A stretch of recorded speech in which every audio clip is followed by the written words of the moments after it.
May mga naghihintay na po sa labas ng Supreme Court sa Maynila para sa resulta ng 2024 bar examinations. Kaya kamustahin na po natin ang sitwasyon doon sa ulat on the spot ni Ian Cruz. Ian?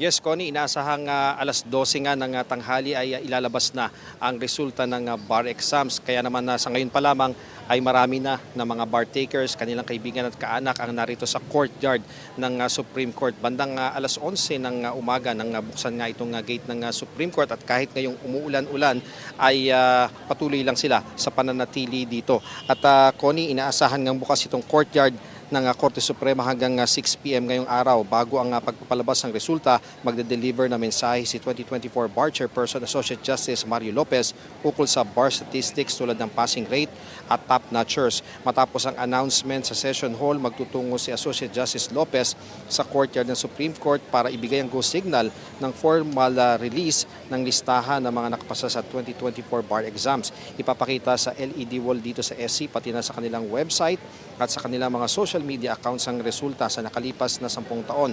Nasa mahigit 31% ang average na passers ng bar exams. Pinakamataas ang naitala noong 2020-2021 bar exam sa 72.28%. So magbabalik pa tayo, Connie, sa iba pang mga kaganapan ito sa Korte Suprema. Balik muna sa iyo. Maraming salamat, Ian Cruz.